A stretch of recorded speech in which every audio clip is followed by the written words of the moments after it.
Sejam muito bem-vindos a mais um webinar no Instituto CRIAP. O meu nome é Álvaro Monteiro e serei o moderador deste evento realizado pelo nosso Instituto, no qual falaremos sobre a temática Intervenção nas DIS, Dislexia, Disgrafia, Disortografia, Descalculia, Mitos e Verdades. Agradeço desde já a vossa presença e também o vosso interesse. Ao longo de todo o evento poderão contar com o apoio técnico do nosso colega Héctor Lacerda. As dificuldades de aprendizagem específicas, habitualmente designadas por DIS, são transversais a todas as disciplinas. Saber contar o número de letras, de sílabas, de palavras de um texto de português, ler e interpretar um enunciado de um problema de matemática, ou mesmo escrever uma resposta completa do estudo do meio, são algumas das competências exigidas no primeiro ciclo do ensino básico. Conviver com uma criança com estas dificuldades de aprendizagem é perceber que estas e outras habilidades que nos parecem tão simples se tornam demasiado complexas e difíceis de se concretizar com sucesso. Mas o que devemos ou não fazer? Como podemos efetivamente ajudar neste contexto? É possível intervir? Para nos falar sobre este tema, contamos hoje com a presença aqui da oradora doutora Diana Coelho, que passamos agora a apresentar. Neste webinar, contamos com a presença da doutora Diana Coelho, licenciada em Ciências da Educação pela Faculdade de Psicologia e de Ciências da Educação da Universidade de Coimbra, é pós-graduada e mestre em Educação Especial pela Escola Superior de Educação e Ciências Sociais do Instituto Politécnico de Leiria. Faz acompanhamento pedagógico e escolar de crianças com dificuldades de aprendizagem e é formadora, incluindo de professores, pelo Conselho Científico Pedagógico para a Formação Contínua nesta área. É a autora do livro Dificuldades de Aprendizagem Específicas, Dislexia, Disgrafia, Disortografia e Descalculia, o primeiro livro em Portugal que reúne e descreve de uma forma sucinta e acessível estes problemas tão presentes nas nossas salas de aula. E também do mais recente dossiê Dificuldades de Aprendizagem, o projeto Eureka da Arial Editores. Tem publicado artigos em diversos suportes e plataformas, alguns deles resultantes das comunicações que apresenta nos eventos para os quais é convidada.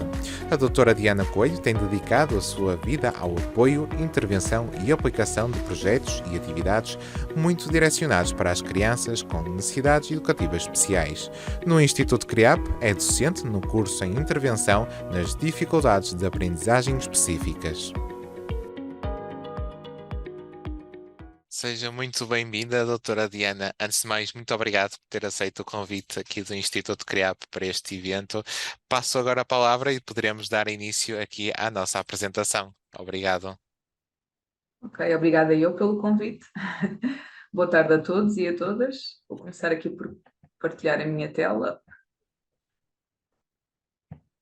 Exatamente, já penso que iremos exatamente ver aqui.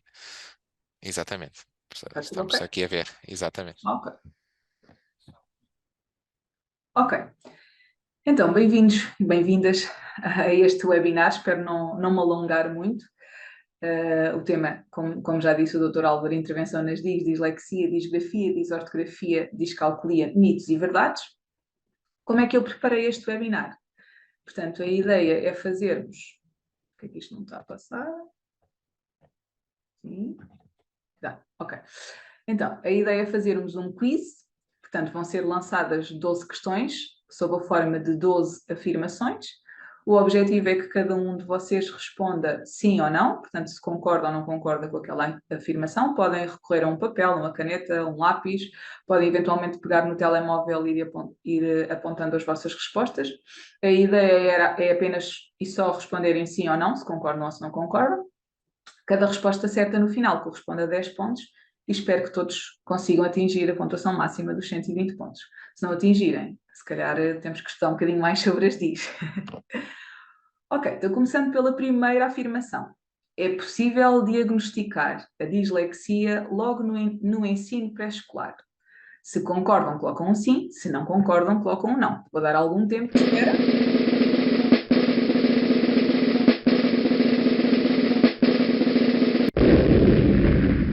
E a resposta neste caso seria negativa. Portanto, se fôssemos diagnosticar qualquer criança no pré-escolar, todos seriam disléxicos, como eu costumo dizer, porque ninguém no pré-escolar lê. portanto, no fundo, todos são disléxicos porque ninguém consegue ler, a não ser os alunos ou as crianças sobredotadas, obviamente, mas não é expectável que uma criança que frequente o ensino pré-escolar seja capaz de ler. Portanto, neste caso, fazendo um diagnóstico, seria disléxico, obviamente. O que é que nós podemos identificar no pré-escolar? Sinais de alerta. Portanto, há alguns sinais que nos podem levar a pensar que aquela criança poderá efetivamente revelar uma dislexia, o que não quer dizer que depois se confirme. Portanto, de uma maneira geral, são crianças que começam a falar e a andar, neste caso, mais tarde, portanto, em comparação com os colegas com o mesmo nível etário, ou o mesmo nível de, neste caso, frequência da sala onde estão. Lá está, depende das salas, às vezes são mistas também, mas em comparação com os colegas, são crianças que começaram a falar mais tardiamente, falaram mais, de forma mais incorreta, não pronunciaram tão bem algumas palavras. São crianças, de uma forma geral, descoordenadas, portanto, não têm um desempenho tão bom em termos de tarefas motoras. Por exemplo, antigamente, quando nós pedíamos para caminhar sobre os bancos, quando invertíamos os bancos e tínhamos neste caso, o suporte dos pés, quando as crianças caminhavam sobre essa linha ou sobre esse suporte dos pés, são crianças que normalmente não o conseguem fazer, têm alguma dificuldade em atar os sapatos, em, por exemplo, abotoar os botões. Pronto, de uma forma geral, são crianças um bocadinho mais descoordenadas. Em termos de rima, têm muita dificuldade em perceber uma rima. Quando começamos a trabalhar qual é a palavra que rima com João, em perceber que tem o mesmo som, que tem a mesma sonoridade final, tem alguma dificuldade. E depois também nas letras do alfabeto, portanto têm tendência a confundir as letras do alfabeto e eventualmente a escrever em espelho também. É uma das características, e aqui eu gosto sempre de alertar, é uma das características da dislexia, é a troca e a confusão com as letras em espelho, mas não quer dizer que sejam disléxicos. Portanto, todos nós, eu lembro-me perfeitamente, e dou sempre o meu exemplo, eu lembro-me perfeitamente de escrever o N de Diana de forma invertida, portanto, e não sou disléxica. Todos nós, durante o nosso processo de aprendizagem, temos tendência a escrever algumas letras, ainda principalmente na fase do pré-escolar, mas é preocupante quando isto se reflete depois num primeiro ciclo, ou na entrada de um primeiro ciclo. Segunda afirmação, quando as crianças não distinguem a direita da esquerda, têm dislexia.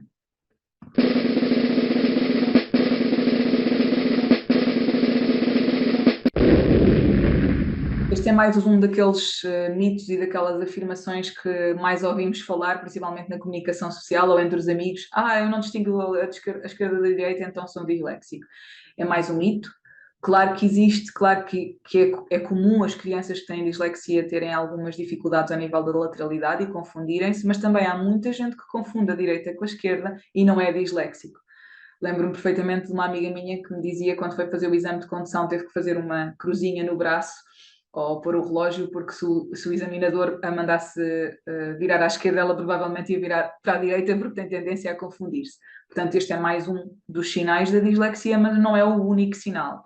Isto porquê? Porque quando estamos a falar de dislexia, estamos a falar de um conjunto de características e não apenas de uma característica. Portanto, geralmente são crianças que têm dificuldades efetivamente ao nível da orientação espacial e também temporal, portanto, tudo o que é dias da semana, meses do ano, não têm esta noção, confundem-se, nunca sabem muito bem qual é o primeiro mês do ano, nunca sabem muito bem, e às vezes até sabem os dias da semana, mas não sabem que dia foi ontem, que dia é amanhã, porque depois são noções muito abstratas e têm esta dificuldade em compreender estas noções um bocadinho mais abstratas.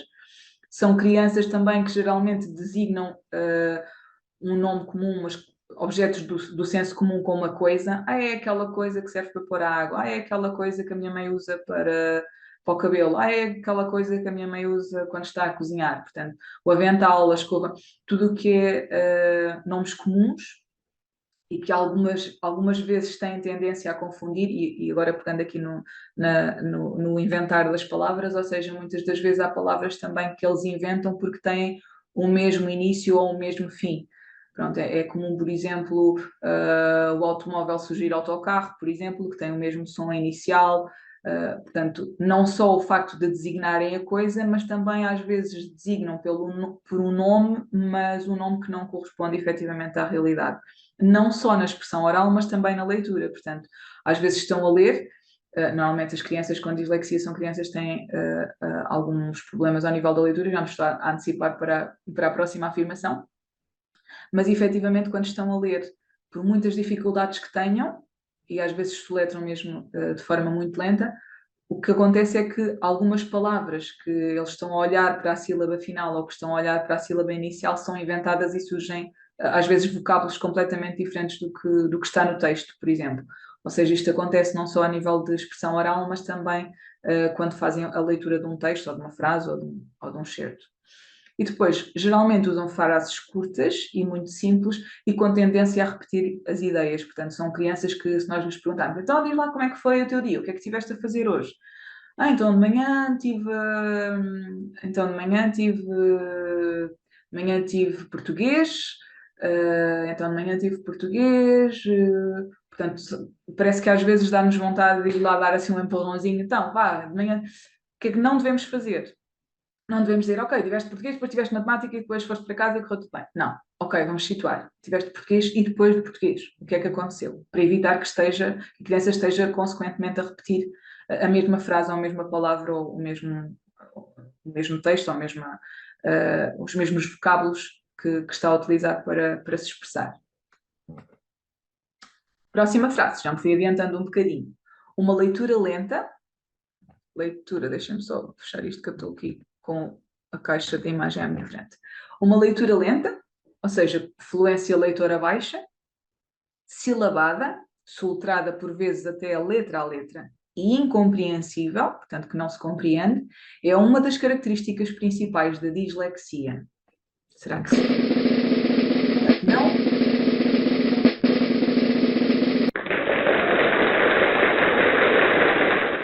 Pronto, aqui já me fui adiantando também algumas das características que fui partilhando convosco, portanto, efetivamente uma leitura muito lenta, esta é a característica principal da dislexia. Quando estamos a falar de dislexia, estamos a falar de perturbação a nível da leitura, uma leitura muito lenta, muito silabada, letra a letra, e com muitas vezes incompreensível quando estamos ainda numa fase muito inicial, ainda não há uma.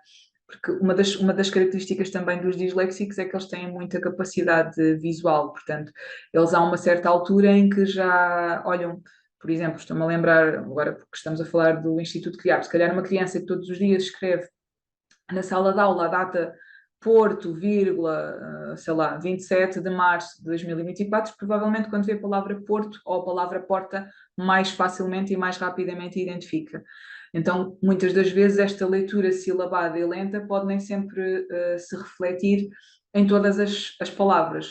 Normalmente acontece mais nas palavras menos conhecidas, maiores, os elementos de ligação, como o que, o mas, os dos e os das, e mesmo assim têm tendência também a confundir, porquê? Porque o A e o O são muito parecidos quando estamos a falar de letra de imprensa, por exemplo. Neste caso, se olharmos aqui para o A, também é a inversão do E, portanto depende do tipo de letra também que usamos. Às vezes eles podem confundir o A com o E também por causa disso. Pronto. Depois depende também da letra que é utilizada. Mas efetivamente o que acontece é que muitas das vezes os elementos de ligação ou aquelas palavrinhas mais simples ou que eles reconhecem do dia a dia, lêem-nas de forma automática. Portanto, a partir do momento em que já lhes passou pela vista um grande número de vezes aquela palavra, mais facilmente eles identificam quando estão a ler. Vou partilhar convosco um vídeo, são cerca de 3 minutos, mas eu acho que é evidente e vocês conseguem perceber mesmo a leitura lenta, a confusão, as trocas, as inversões. Portanto, acho que é um vídeo muito elucidativo de uma menina disléxica que eu acompanhei. De repente, a Mimi teve uma ideia.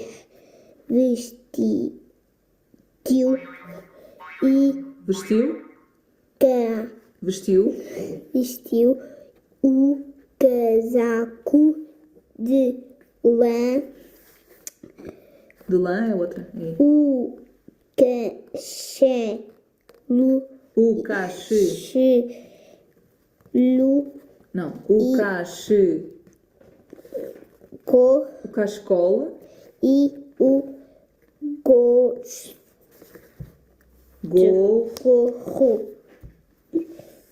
Fel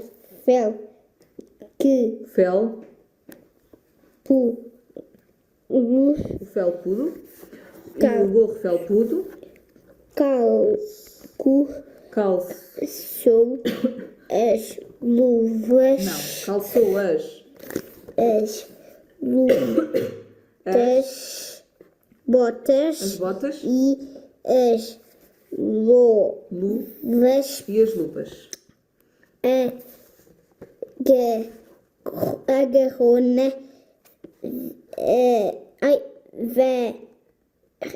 varinha mágica e saiu para o jardim. Ok. Abracadabra. Abracadabra. E Então aconteceu uma coisa uma coisa mágica. mágica. Vi neve A neve desapareceu. Não desapareceu. já não era inverno. Na casa da Mimi era verão. A Mimi perguntou. A Mimi Pegou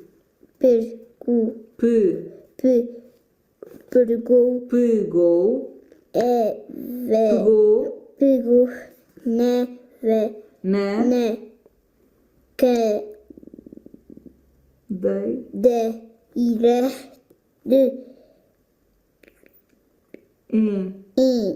encosto Sim, a Mimi pegou na cadeira de encosto e foi para o jardim. Foi para o Jardim. Aqui, não é? Sim. Disse. Não, foi para o jardim. Queres ver aqui na máquina? Vê aqui na máquina. Foi para o jardim.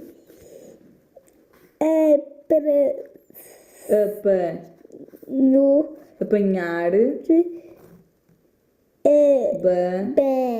banhos de sol. Que na minha filha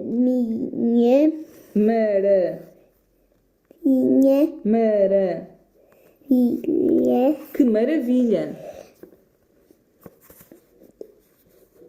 disse a Mimi. O verão é tão bom, agradável. O verão é tão. Pronto, aqui acho que dá para perceber efetivamente as trocas que fez. Não sei se repararam logo no início do felpudo, ela começa por dizer felque, porque está a inverter logo o P e o Q, que é outra das características também, portanto, em versão de letras simetricamente semelhantes, o P com o Q. Aqui para o fim começou a perceber-se mais cansaço, mais erros, mais trocas. O verão já era inverno, agora já não me lembro da última palavra que ela. Oi, desculpa. De repente, Vou passar aqui para as últimas. Aqui no jardim. disse a mim. Aqui no final. Deixa-me só avançar, desculpem lá. Eu não consigo ver, tenho aqui a barra à frente.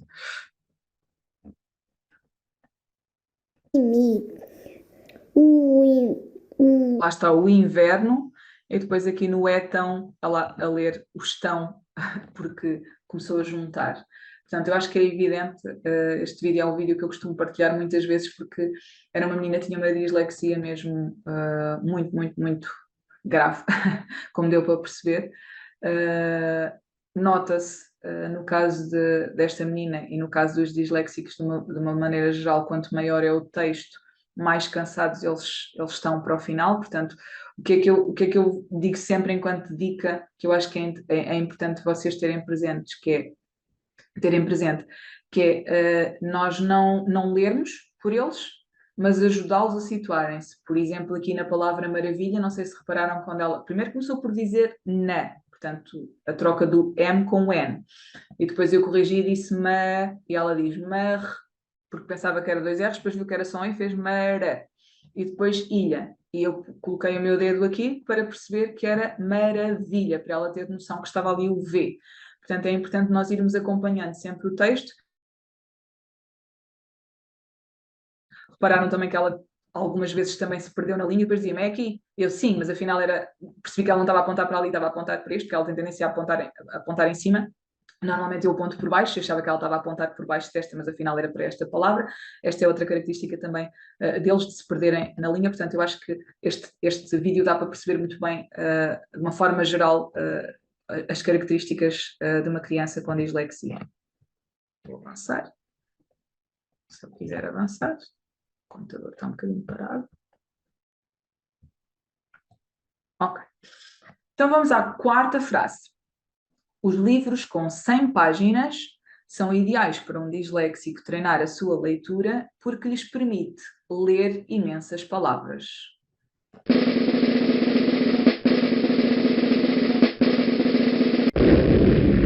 Bom, efetivamente os livros com 100 páginas não são ideais para um disléxico. E se calhar para muitas das nossas crianças não são ideais, independentemente de serem disléxicos ou não.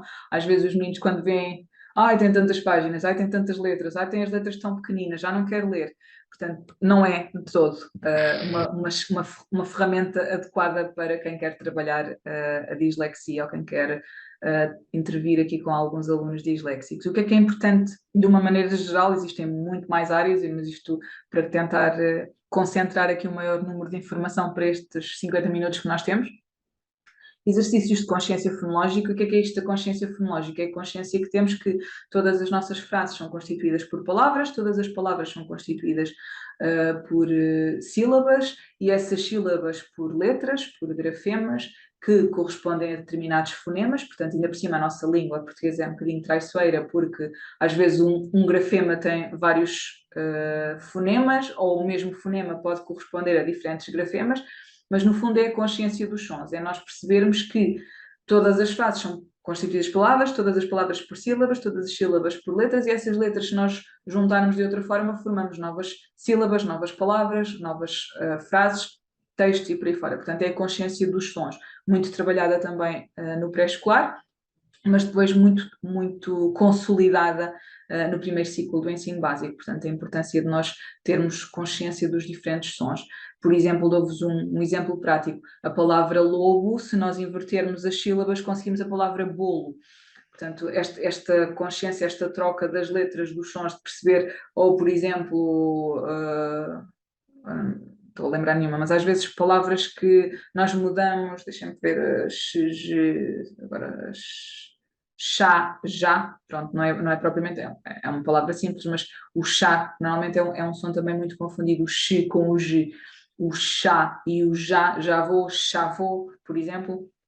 Todos esta discriminação, e agora entrando aqui no segundo ponto, esta discriminação auditiva, e por isso é que é muito importante quando desconfiamos de uma dislexia, os dois despistes fundamentais e iniciais é o despiste auditivo e visual, pôr-nos logo de parte que não existe nem problemas visuais nem problemas auditivos, porque quando estamos a falar de dislexia isso não pode acontecer, não é? Para quê? Para que esta discriminação visual e esta discriminação auditiva não estejam associados a problemas visuais ou auditivos, mas seja efetivamente uma dificuldade da criança, portanto, que se confirme a dislexia por isso. Portanto, esta discriminação visual, por exemplo, naqueles exercícios de diferenças, em que eles comparam as imagens, isto para não entrarmos sempre nas letras, pronto, podemos ter uma página de uma revista e pedir-lhes para eles sublinharem todos os Bs ou todos os Ds, que são, mais uma vez, simétricas, são letras semelhantes simetricamente, ou o P e o que é de Quá, ou o que é de 9. Mas, por exemplo, para não estarmos sempre com letras e sempre com palavras, por exemplo, pegarmos naqueles jogos de diferenças e compará-los e perceber, identificar as diferenças, ou aquelas imagens que são sobrepostas umas nas outras, em que a criança tem que pintar, por exemplo, só uma das 5 imagens ou das 3 imagens que estão ali sobrepostas. é um exemplo também. Depois os exercícios também de lateralidade e de orientação espaço-temporal, já vimos anteriormente que são crianças que têm tendência a confundir as noções de lateralidade, esquerda, não só a esquerda-direita, mas, por exemplo, o cima em baixo, dentro, fora, ao centro, portanto, todas estas noções também de espaço também têm alguma dificuldade, e depois em termos de vocabulário e, consequentemente, de compreensão. Portanto, quanto mais vocabulário, quanto mais lerem, quanto mais palavras conhecerem, mais facilmente depois se torna também a leitura e, consequentemente, a compreensão daquilo que leem. Um exemplo também que deixo sempre, não precisamos de pedir para eles lerem um livro inteiro ou uma página inteira, podemos eventualmente, eu não sei se tenho muitos pais, se tenho mais professores, mas dou sempre este exemplo, se nós queremos que eles leiam, podemos, por exemplo, ler com eles, pegarem livros mais pequeninos, mais fáceis, mesmo que não corresponda à idade deles, mas que saibamos que eles consigam ler e que conseguem ter sucesso, lermos uma página, tu lês esta página, eu leio aquela página, mas a minha tinha mais, agora é a tua que tem mais palavras para ler, agora é a minha que tem mais palavras para ler. Estamos a trabalhar a leitura de uma forma divertida, compramos um eletrodoméstico, um móvel lá para casa em que nós temos pequeninos orientações e instruções de montagem, por exemplo. Ok, então lá o ponto 1 e vamos fazer, agora lê o ponto 2, agora sou eu que leio o ponto 3. E no fim construímos, para eles perceberem também a importância e que ler é divertido. Pronto. E uma coisa fundamental que eu digo sempre que é, se nós queremos que as nossas crianças leiam, nós temos que dar o exemplo. Portanto, eu costumo dizer, às vezes os pais dizem, não gosto nada de ler, pois, mas olha, eu também não gosto de comer sopa, como eu costumo dizer, e quando tinha as minhas afilhadas lá em casa tinha que comer sopa, porque eu tinha que dar o exemplo. Portanto, aqui é um bocadinho assim, mesmo que não esteja a ler, pronto, sente-se, ponha o livro à sua frente, porque o facto de a criança ver que nós temos hábitos de leitura também, consequentemente, vai desenvolver e vai criar esses hábitos de leitura. Portanto, temos que dar o exemplo também, isso é importante. Ok, passamos agora para as dificuldades da escrita. Dificuldades de aprendizagem da escrita são apenas e só aquelas crianças que escrevem com muitos erros.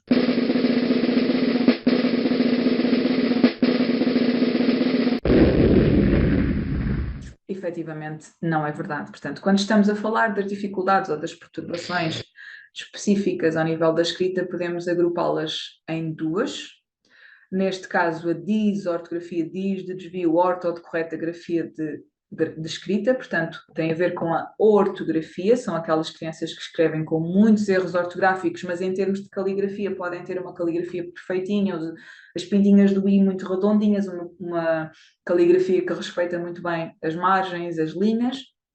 E outra perturbação da escrita tem a ver mais com a caligrafia, portanto, a chamada letra feia, que são aquelas crianças que têm a letra muito parecida com a letra de médico, mas como eu costumo dizer, os médicos não escrevem bem porque não querem, não é porque não consigam. Quando estamos a falar de disgrafia, é efetivamente uma criança que não consegue executar todos os movimentos corretos, ou ao nível do traçado, ou mesmo ao nível da rotação do pulso, para escrever corretamente. Corretamente no sentido de uma caligrafia perfeita. Portanto, ela pode escrever muito mal, mas se nós fizermos um esforço, conseguimos perceber que não tem um único erro ortográfico. Ou então termos as duas e aí já é um grande problema. No caso da disgrafia, o que pode acontecer é que às vezes as letras são tão sobrepostas umas nas outras ou tão afastadas de forma incorreta e os únicos erros que nós identificamos serem esses. Ou porque a palavra, ou porque levantou o pulso quando não devia ter levantado, ou porque juntou quando devia ter levantado não levantou e juntou, por exemplo, duas palavras e percebemos nitidamente que os erros são apenas e só esses. Ok, vamos para a questão 6 e vamos a meio, deixa-me só controlar o tempo. Ok. Quem faz as letras de baixo para cima ou no sentido dos ponteiros do relógio tem disgrafia? Será que sim? Será que não?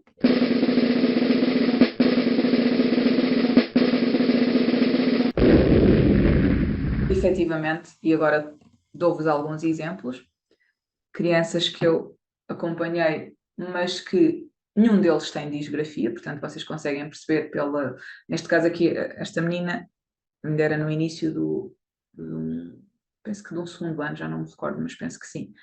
Mas se repararem, todos eles têm uma forma particular de escrever e nenhum tem disgrafia. Portanto, não somos obrigados todos a fazer os T's da mesma forma. Reparem neste menino. Eu gosto sempre de filmar e peço-lhes sempre se posso filmar quando eles escrevem de forma diferente, porque é curioso e nós percebermos que todos nós temos a nossa forma de escrever e se eu for pedir a cada um de vocês para escrever uma determinada letra, vamos perceber que existem imensas formas de o fazermos. Portanto, Nem todos temos que escrever, claro que nós aprendemos a executar as letras de determinada forma, mas se repararem, temos aqui, por exemplo, temos o T, temos aqui este menino a fazer um Q de quá, muito engraçado. Ele vai repetir outra vez. Novamente, faz por trás. Ou esta menina que faz os Ds quase como uns dois, mas com a letra perfeitinha. Portanto, todos nós temos a nossa forma de escrever, aprendemos efetivamente a fazer determinada forma, mas não é por fazermos as letras de forma contrária àquilo que é suposto ou àquilo que aprendemos que vamos ter disgrafia. Temos aqui alguns exemplos de que não se confirma a disgrafia. O que é a disgrafia?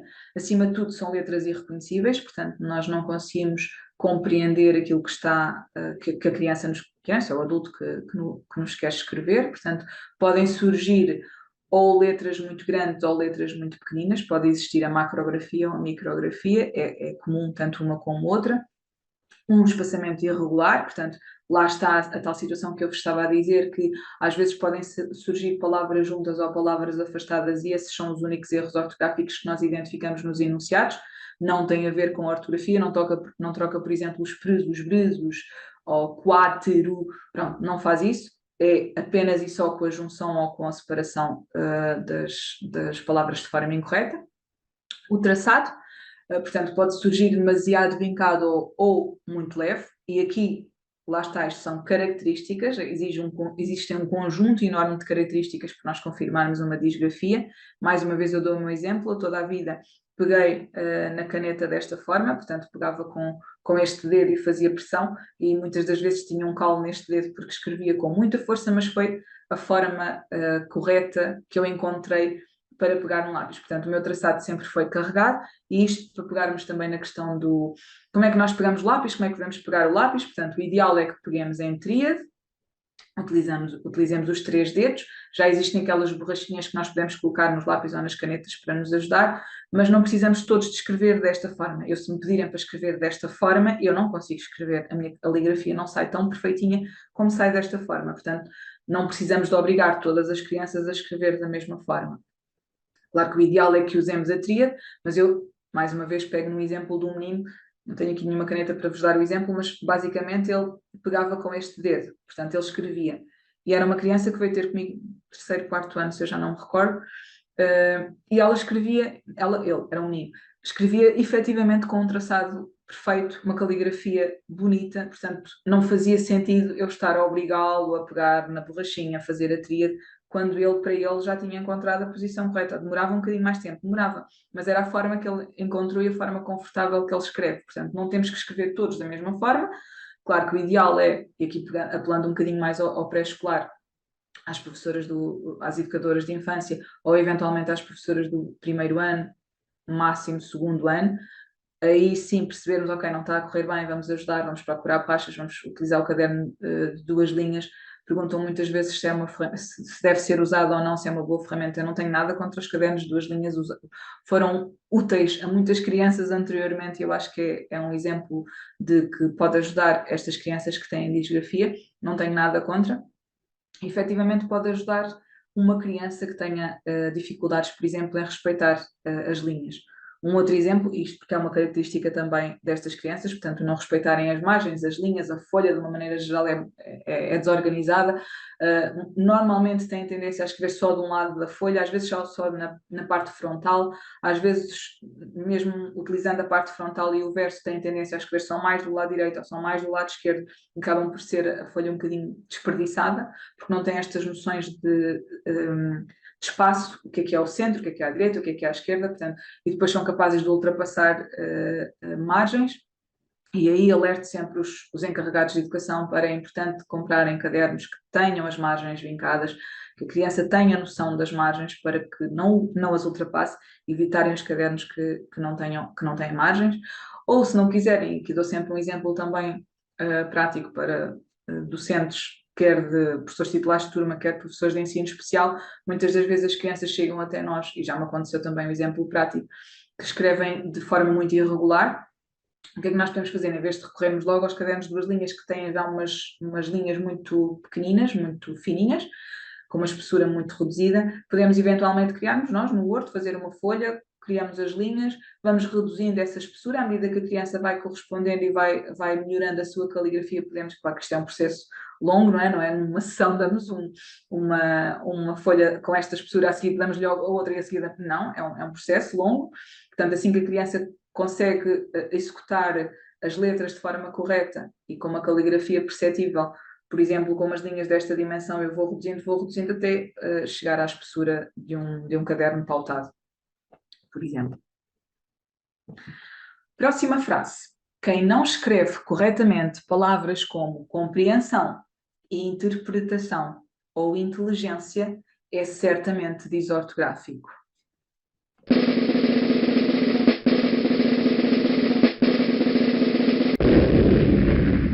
Pronto, este é mais uma questão e, mais uma vez, eu pego sempre nos meus exemplos práticos que cheguei a dar formação uma vez a um grupo, penso que era auxiliares de ação educativa e fiz-lhes uma formação também nesta área e houve uma senhora que estava a assistir à minha formação, era alguns dias e disse, olha, eu acho que o meu filho, depois da sua explicação, acho que o meu filho é desortográfico, eu posso trazer o caderno e dar uma vista de olhos e depois dizer-me alguma coisa, só se confirma, se não confirma, é muito difícil dizer-lhe assim, até porque eu não faço diagnósticos, tenho alguma experiência e posso eventualmente dizer-lhe se acho que deve procurar ajuda ou não. Ok, lá trouxe o caderno, e então o que é que aconteceu? A criança, não lembro se era um menino, se era uma menina, escrevia leitura e compreensão, da primeira vez tínhamos compreensão só com um E. Depois na folha seguinte tínhamos leitura e compreensão, em que tinha um E, mas em vez de ser um S, era um C de cedilha. Na terceira folha era compreensão, em vez de ser com um M, era com um M. Pronto. E basicamente a professora assinalar sempre o erro e a criança escrevia sempre de forma incorreta. Então eu dou sempre este exemplo prático, porque a senhora estava preocupadíssima porque o filho ou o filho não escrevia compreensão de forma correta e o que eu lhe disse foi, olha, o que a senhora precisa é que sentar-se com o seu filho, agarrar na palavra, corta por cada letra, pede-lhe para ele juntar as letras todas, ok, é assim que escreve. Então vamos omitir uma letra. Qual é a letra que falta? Achas que é um M? Achas que é um N? Então qual é a letra que falta? Achas que é um S? Achas que é um C de cedilha? O que ele precisa é apenas e só isto. Portanto, ele só precisa que lhe expliquem, ele ou ela, só precisa que lhe expliquem como é que se escreve a palavra. E aqui alerto também os docentes que muitas das vezes nós assinalamos o erro e nem sempre escrevemos a correção. Quando nós não escrevemos a correção ou quando a correção não é feita de forma imediata, mais dificilmente a criança adquire e consolida aquela palavra. Portanto, no fundo estava assinalado o erro, não estava feita a correção e ele foi tentando, até que havia um dia que se calhar já tinha a palavra toda incorreta, quando no início o único erro que ele deu foi omitir um E, que ainda por cima é uma palavra um bocadinho complexa. Pronto. Para além disso, estou a ver aqui mãos a surgirem, mas acho que deve ser alguém que está a levantar a mão. Para além disso, eu ia dizer mais qualquer coisa a respeito dos erros e agora perdi-me, por causa das mãozinhas. Mas, entretanto, eu já me recordo. Ok, vou-vos mostrar também mais um vídeo, um exemplo também prático de uma menina que escreve algumas palavras, vou dizer todas praticamente, de forma incorreta, mas para vocês perceberem que se torna mesmo difícil, por vezes, nós conseguirmos identificar como é que se diz? Descodificar aquilo que eles nos querem escrever. Só para dar um exemplo, temos ali a palavra torradeira, a palavra preguiça, a palavra mensagem e a palavra lembrança. Próxima. Ninguém. Ninguém. Ninguém.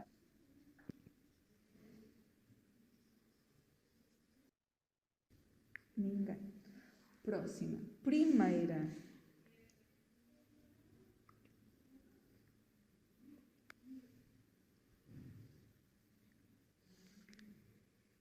É assim primeira?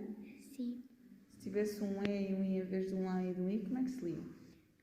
Primeira. Primeira com um E e um I? Pronto, neste caso o que eu estava era a insistir aqui no A e no E porque tinha sido uma regra que tínhamos trabalhado há relativamente pouco tempo.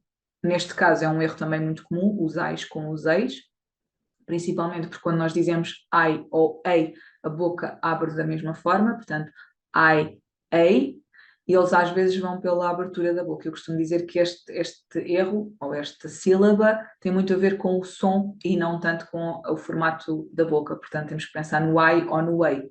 E era o que ela estava a fazer, era o primeira e primeira, porque é muito parecido. Esta palavra foi confiança. Comprimento. Mal me quer.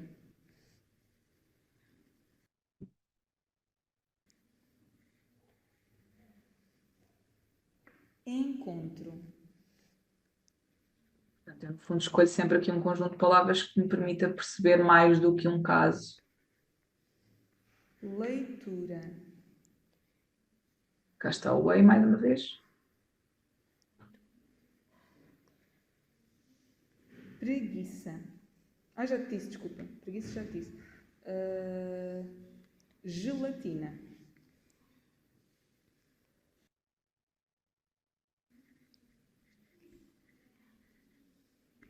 Não é com G. Apaga que não é com G, é com G. Tens que pensar se leva U ou não. Aqui era um caso que já tínhamos trabalhado, o G. O que eu disse foi que não era com um G, que ela tinha que pensar Não é com G. se levavam U ou não quando nós queremos Pensar escrever se leva U ou gelatina. não. Não leva U? Não. Não. E agora já não sei qual é que eu estava a pensar. Estou-te a dizer mais, eu sei, mas era só para ver se sabes fazer outras palavras. Inteligência.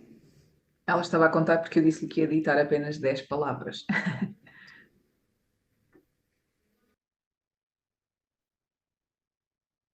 Não? É com G? Tens que apertar a letra, senão não te vai caber aí a palavra.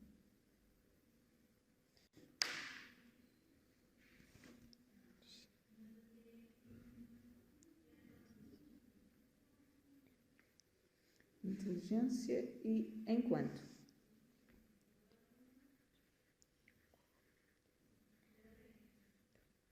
Isto é um. Ok.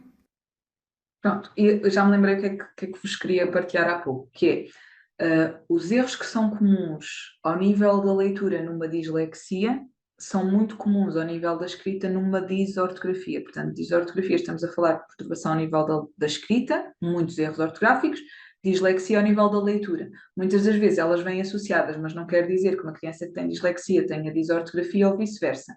Mas os erros que é comum, por exemplo, as letras semelhantes visualmente, os pres e os bres, os as com os os ou os as com os es, aqui é muito comum também, mas ao nível da escrita. E é disso que queria partilhar convosco.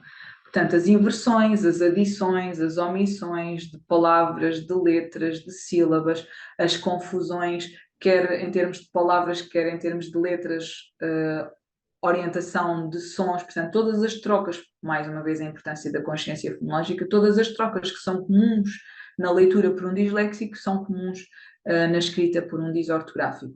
E depois as regras de acentuação, de pontuação, de ortografia são geralmente crianças que quando escrevem um texto não colocam qualquer sinal de pontuação, para além de que são múltiplos erros ortográficos, são mesmo muitos, muitos erros que, neste caso, eu disse-vos algumas das palavras e estávamos a ver, a menina estava a escrever palavras soltas, mas se fosse escrever um texto, muito provavelmente nós não iríamos compreender o que é que ela queria escrever. E depois usam um vocabulário pobre, portanto têm tendência a usar sempre as mesmas palavras, sempre os mesmos vocábulos, porque é aqueles que eles conhecem e que já sabem escrever ou que acham que sabem escrever. Portanto, tudo o que é diferente não fogem muito àquilo para não correr o risco de correr mal.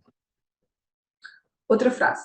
A lateralidade e a orientação espaço-temporal são importantes de trabalhar na disgrafia.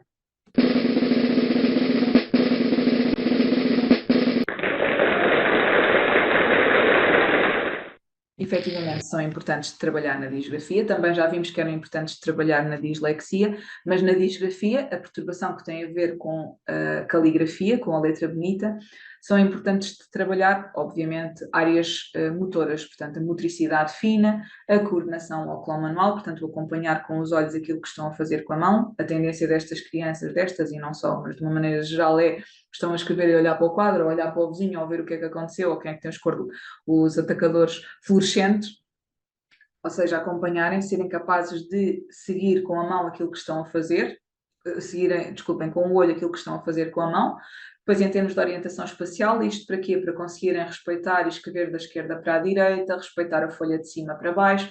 Muitas das vezes, então, quando chegamos ao segundo ciclo, por exemplo, em que eles têm dossiês e um separador para cada disciplina, é muito comum terem folhas pautadas no separador de matemática, ou folhas quadriculadas num separador de história, ou folhas viradas ao contrário, porque nem têm esta noção de que a margem maior é em cima e não em baixo.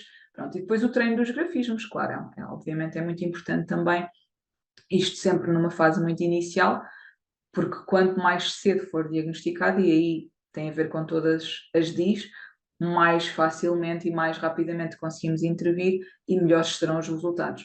Claro que uma criança que tenha qualquer uma das DIS, que isso é uma coisa muito importante também de saber, que é não tem cura, portanto, uma criança que é disléxica para o resto da vida.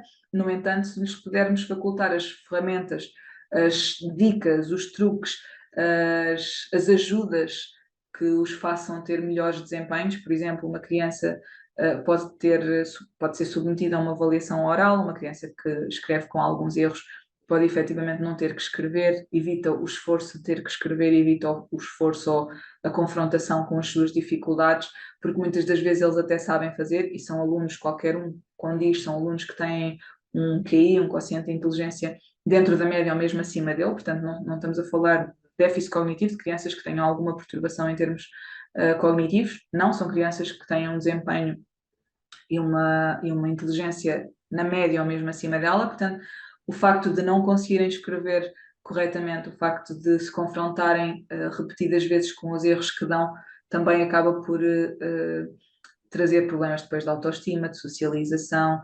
Os colegas também começam a apontar: eu não quero fazer o trabalho com ele porque ele escreve muito mal, ou porque ele lê muito mal, ou porque depois ele não consegue falar corretamente, ou não usa as palavras corretas. Pronto, depois acabam por ser também alvo de alguma discriminação, portanto, que seria de evitar. Nona questão: os casos especiais de leitura e de escrita e as regras ortográficas de acentuação, pontuação, podem ajudar os alunos com uma caligrafia irregular. Portanto, com a caligrafia irregular, os alunos com disgrafia. Efetivamente, não vão ajudar os alunos com uma caligrafia irregular. Claro que se tiverem uma caligrafia irregular e escreverem com erros, obviamente que vai ajudar. Quando estamos a falar de apenas e só caligrafia irregular, portanto, disgrafia, aí será toda a questão motora que já vimos anteriormente. Aqui, mais em termos de intervenção a nível da disortografia, trabalhamos os casos especiais, desde os dígrafos, um R e dois R's, o N e o Lh, o X e o som do X, CH, X com X, e ainda por cima o X tem, para além disso, 5 sons, o XE, o SE, o Z, o X, pronto. Portanto, todos estes casos especiais, esses são importantes de trabalhar. Porquê? Porque consoante vogal, portanto, sílabas simples de consoante vogal, papé, pipopu, tadé, titotu, normalmente eles até conseguem escrever e ler corretamente, no caso da dislexia. Depois as regras de ortografia, de acentuação, de pontuação, portanto, como escrever corretamente, como colocar um acento, qual a sílaba tónica, qual a sílaba átona, para ajudar também em termos de acentuação, perceber onde é que devemos colocar os acentos. É muito comum, por exemplo, as crianças que têm disortografia saberem que uma palavra tem acento e colocarem de forma incorreta. Exemplo prático: ananás. É muito comum porem o acento ou no primeiro ou no segundo A. Ananás é o último, eles sabem que leva ali alguns, deixa-me pôr no primeiro ou no segundo que isto está a algum estar certo. É muito comum isso acontecer. O vocabulário: quanto mais palavras eles conhecerem, quanto mais palavras eles lerem, quanto mais palavras eles escreverem, mais facilmente depois conseguem utilizar nos seus enunciados escritos e de forma correta. E depois as classes de palavras, portanto, termos noção dos nomes comuns, dos determinantes, dos adjetivos.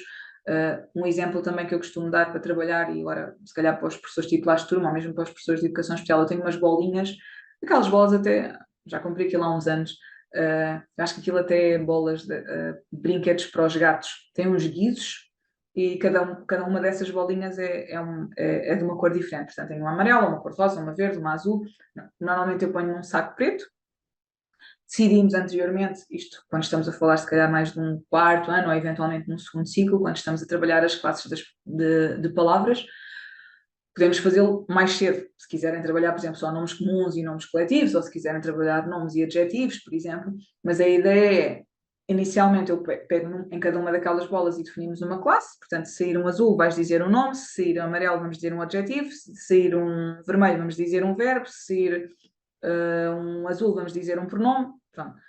Colocamos dentro do saco, tiramos, quando eu tiro eu tenho que dizer, ou digo eu, ou de uma forma mais rápida, se forem alunos mais velhos, por exemplo. Ok, vamos tirar e quem for mais rápido a dizer ganha um ponto. Por exemplo, ou o género de um jogo do stop, em que vamos tirando consoante as classes de palavras. Não podemos repetir palavras, às vezes eles dizem, ei, está a sair tantas vezes os adjetivos, eu não sei. Olha, foste tu que escolheste, tu é que decidiste que o amarelo era adjetivos. Pronto, por isso é que eu gosto de fazer sempre esta fase inicial de serem eles a decidir. Eles é que decidem, eles ficam todos contentes porque estão a decidir, e assim se calhar sempre a mesma cor, foram eles que decidiram a classe de palavra que queriam trabalhar. 10ª questão. A dificuldade de aprendizagem específica relacionada com a matemática é denominada discalculia ou dismatemática. Será que é verdade?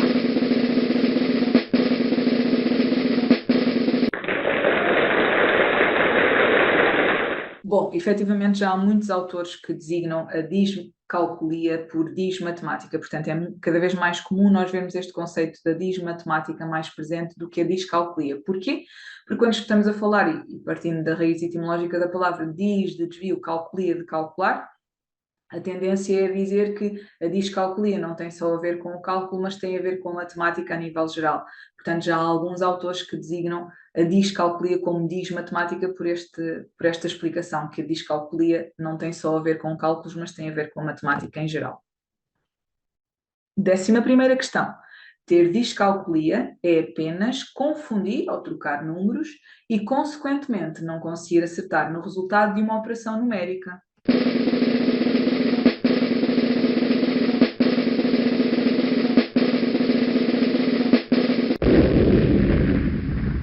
Bom, a discalculia não é apenas e só confundir e trocar números e, consequentemente, não acertar na operação. Efetivamente, quando estamos a falar dos algarismos, ainda por cima, eles são todos muito semelhantes, portanto, o 1, quando nós temos um tracinho no meio, é o 7, temos o 3, que se fizermos a simetria, passamos a ter um 8, temos o 6, que é simetria inversa, perdão, do 9, e temos o 5, que também é simetria, aliás, o 5 é que é a simetria inversa do 2, o 6 é o inverso lá, do 9, e depois sobra-nos o 0, que é a bolinha que normalmente eles sabem. Portanto, quando estamos a falar de discalculia, não é só a troca dos algarismos, realmente os algarismos contribuem um bocadinho para esta confusão, mas também a troca de conceitos de símbolos. Ainda por cima temos o mais, que deitado é um vezes, temos o menos, quando tem as pinguinhas é um dividir, portanto, tudo isto causa alguma confusão. São crianças que têm dificuldades ao nível das contagens, portanto, usam frequentemente os dedos para contar. Este, mais uma vez, é um dos sinais, portanto, quando estamos a falar de descalculia, são muitos sinais, são muitas características. Eu ainda hoje uso os meus dedinhos para contar, não tenho nada, nem tenho problema nenhum em assumi-lo, e acho que não há problema nenhum se assim precisarmos, e se precisarmos de objetos concretos para contar, e isto porquê? Porque eu, quando era mais nova, também não gostava nada de matemática, hoje gosto muito mais de matemática do que de português. A minha mãe habituou-me muito a contar através dos feijõezinhos, das massinhas, portanto, eu preciso muito do concreto para calcular. O preocupante é quando é isto e todas as outras características da discalculia. Portanto, agora, é normal uma criança que tem discalculia necessitar dos dedos para contar, ok? Tem dificuldades a nível de cálculo mental, tudo o que é abstrato, e a matemática ainda por cima tem muita abstração, tem muitas noções que nós não vemos, não é concreto, portanto, mais contribui para dificuldades.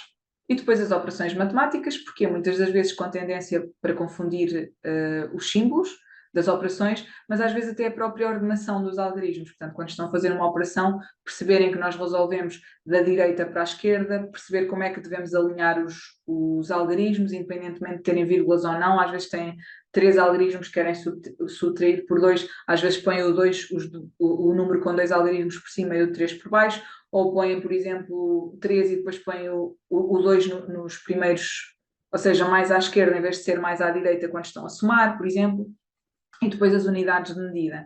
Como eu costumo dar um exemplo, se nós pegarmos numa moeda de 1 euro corresponde a 2 moedas de 50 cêntimos, que corresponde a 5 moedas de 20 cêntimos, que corresponde a 10 moedas de 10 cêntimos. Portanto, esta noção de que uma coisa pode corresponder a 2, ou a 5, ou a 10, ou a 20, torna-se, mais uma vez, é uma noção abstrata, não é?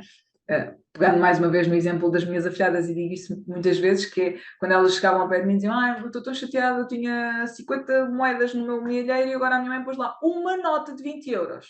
Eu dizia: pois, mas olha, uma nota de 20 euros é mais do que tu tinhas 18 euros e a mãe deu-te, não é nada, agora só tenho uma nota e antes tinha 10 ou 50 ou não sei quantas moedas. Pronto. Isto é normal de acontecer, todos nós temos estas noções de conservação de quantidade, quer de líquidos, quer de sólidos, que vamos adquirindo. O problemático é quando isto não é adquirido na idade expectável, portanto, 6, 7, 8 anos, e continua a acontecer. Quando estamos a falar de discalculia, isto continua a acontecer, portanto, tem muitas dificuldades também em compreender estas noções. Última questão, última frase. Exercícios de memória podem ajudar alunos com dificuldades de aprendizagem na área da matemática.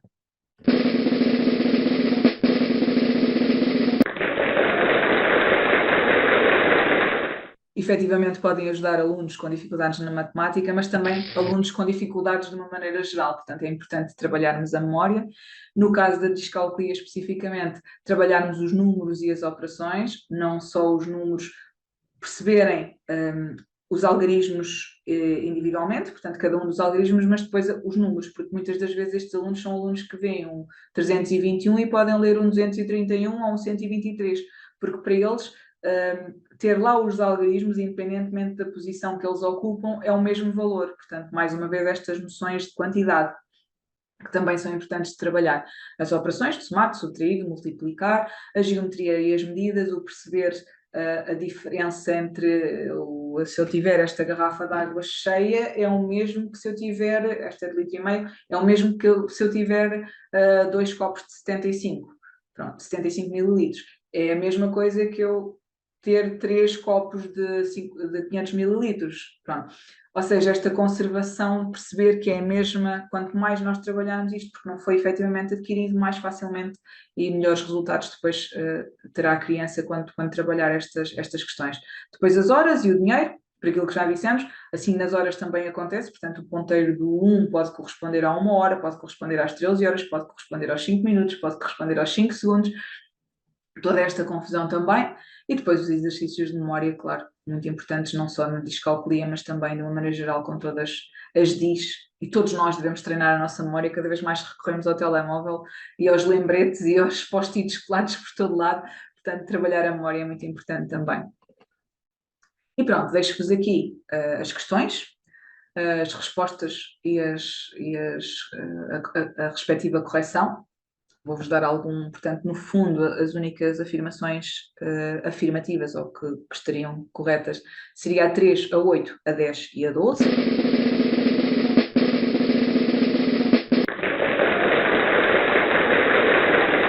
Espero que tenham todos tido uma boa pontuação, independentemente da boa pontuação. A frase é para continuar, estou no bom caminho, acreditar, e esta é sempre uma frase que eu gosto de dizer aos meus alunos: acredita em ti, olha que o poder da mente tem muito poder. Portanto, se nós acreditarmos, eu vou conseguir ler, eu vou conseguir resolver uma operação matemática, eu vou conseguir fazer uma caligrafia bonita, é meio caminho andado para tu conseguires. E normalmente eu termino sempre a minha intervenção quando faço intervenções individualizadas, porque é assim que trabalho, deixo-lhes sempre os últimos 5 minutos para escolherem o jogo e faço questão de jogar com eles, umas vezes perco, umas vezes ganho, e às vezes digo: olha, tu hoje, o que é que aconteceu semana passada? Eu ganhei, então hoje vais perder, olha a minha mente, vais perder, e tento ao máximo que ele perca e digo: estás a ver? Foi o poder da minha mente, portanto acredita em ti, acredita que vais conseguir, porque nós acreditarmos também é meio caminho andado para as coisas correrem bem. Espero que também acreditem em vocês, e se surgirem dúvidas, questões, estarei cá para vos ajudar. Obrigada pela vossa presença e pela vossa atenção. Espero encontrar-vos em breve. Muito obrigado, doutora Diana, aqui pela apresentação e pelos conhecimentos também aqui, também que nos fez aqui chegar. E eu agora teríamos aqui alguns momentos, nós já estamos aqui mesmo na nossa hora aqui de término, mas eu ainda gostaria aqui de fazer também, chegar aqui a algumas das questões aqui de alguns participantes. Uma primeira, boa tarde, doutora Diana. Relativamente ao diagnóstico, existe algum protocolo ou checklist aconselhado? Quais os melhores instrumentos para o diagnóstico? Obrigado. Bom, é assim, eu não faço diagnósticos, eu só faço intervenção. Como eu costumo dizer, o ideal é sempre procurarem uma equipa multidisciplinar. Não só um psicólogo, mas também um terapeuta da fala, eventualmente outros profissionais que trabalhem, psicometricista, um terapeuta ocupacional. Portanto, no fundo, quanto mais multidisciplinar for a equipa, melhores resultados e mais fidedignos serão os resultados. Pronto, é sempre o Claro, que eu indico. Existem muitos testes, existem muitas baterias. Tive alguma formação de avaliação na faculdade, mas não o faço. Portanto, normalmente o que acontece é as pessoas, como já têm alguma experiência, as pessoas podem eventualmente, eu marco uma sessão ou duas e tento perceber se efetivamente me parece um caso de falta de consolidação, porque às vezes isso acontece, ainda mais depois de termos estado 2 anos confinados em casa, portanto, pode acontecer a má consolidação ou não ter havido um treino tão intensivo e aí, se calhar, podemos intervir e ter melhores resultados quando isso não acontece. Então, aconselho a avaliação, mas sempre num centro o mais multidisciplinar possível. exatamente. Doutora Diana, aqui uma segunda questão, que outra participante. Estou a trabalhar agora com meninos que apresentam todas as DIS, no fundo que nós estivemos agora a falar. Queria saber que tipo de jogos posso fazer ou comprar para ajudar ainda mais. Isto acredito eu que seja indicado para uma fase um bocadinho, digamos, inicial. Acredito. Ok. Tá. Bom, isso é difícil. É difícil porque eu normalmente a minha intervenção passa sempre muito pela caso a caso e por conhecer a criança. Portanto, aí não especifica se é para trabalhar leitura, se é para trabalhar escrita, se é para trabalhar casos de leitura. Eu fui dando algumas sugestões, algumas dicas. Existem muitos jogos em contexto de sala de aula que podem ser feitos, sei lá, por exemplo, com letras móveis, termos envelopes, isto para trabalhar quer a dislexia, quer a disortografia, quer a disgrafia não tanto, mas pronto, perturbações de leitura e de escrita, termos, por exemplo, palavras com as letras recortadas, termos dentro de envelopes em que damos um envelope a cada criança, a criança tem que construir a palavra daquele envelope e, por exemplo, se já tivermos dado os sinónimos e antónimos, eles terem que depois se agrupar a pares consoante o sinónimo ou o antónimo correspondente, e aí estamos a trabalhar classes de palavras, estamos a trabalhar ortografia, ou eventualmente dar-lhes um conjunto de letras e pedir-lhes para eles escreverem mais do que uma palavra, ou juntarem-se 2 ou 3 grupos de 2 ou 3 alunos e formar novas palavras, por exemplo. É muito É difícil claro, estar a dizer, fica um exemplo, pronto, claro, mas é claro. muito difícil porque não sei o ano, não sei as dificuldades, mas fica a dica. Professora, aqui uma última questão que eu também gostaria de que a participante aqui, Ana, reparei que no exercício em que, portanto, nós apresentamos, em que a menina escrevia palavras soltas, ia escrevendo a palavra cada vez mais à direita, relativamente à palavra anterior, havendo, portanto, um desalinhamento. Este pode ser um sinal, claro, de disgrafia. Tem um aluno com esta característica. Pode ser, mas não é o único. Esta menina, como vimos, não é disgráfica, portanto ela não apresentava, ela tinha uma caligrafia perfeita, mas pode ser um dos sinais. Portanto, esta noção, muitas das vezes, o que acontece é que estes meninos, e às vezes nós até numa fase inicial dizemos, por exemplo, quando é para assinalar o parágrafo, pões um dedo ou pões 2 dedos para ajudar a assinalar, porque eles ainda podem não ter esta noção. Eu não sei se é o caso, pode ser numa fase inicial ele não ter ainda esta noção de quando é parágrafo ou quando eu estou a escrever, devo deixar um espacinho ou 2 espacinhos, pode ser o suficiente utilizar os 2 dedos, ou se for uma fase mais avançada, se calhar é uma das características, mas é uma das muitas, portanto. Claro. Professora, só mesmo por último, aqui da participante Tânia, a dislexia está frequentemente associada à disortografia? É possível nós fazermos esta associação? Sim, sim, é muito comum. Portanto, o que antigamente se calhar se designava sempre dislexia, são mais recentes estas designações das DIS, Sim, sim. o que efetivamente anteriormente era tudo dislexia, agora começa a separar-se. Agora é muito comum virem as duas associadas. Mas Exatamente. não quer dizer que uma criança com dislexia tenha Claro, disortografia, claro, claro, exatamente. mas é muito comum virem associadas, sim. Professora, muito obrigado. Nós chegamos assim ao fim deste webinar. Antes de terminarmos, gostaria de agradecer a todos os participantes aqui presentes, em especial, claro, à doutora Diana Coelho, por partilhar aqui o seu conhecimento e experiência. Sem dúvida, foi uma mais-valia para todos nós. Quero ainda aproveitar para informar que nos próximos 3 dias úteis, a gravação deste webinar e o certificado de participação serão disponibilizados via e-mail a todos os participantes inscritos que o solicitaram. Não percam as nossas novidades e acompanhem-nos no Facebook, Instagram e LinkedIn. E também gostaria de deixar aqui só a nota para depois também explorarem e conhecerem aqui o novo curso em intervenção nas dificuldades de aprendizagem específicas com a doutora Diana Coelho. Eu irei também deixar aqui em nota aqui no chat o link para mais informações. Doutora Diana, não sei se pretende deixar algo então de despedida aqui para os nossos participantes. Obrigada a todos mais uma vez. Espero ter correspondido e espero não ter alongado muito. Tentei que não fosse assim demasiado maçador.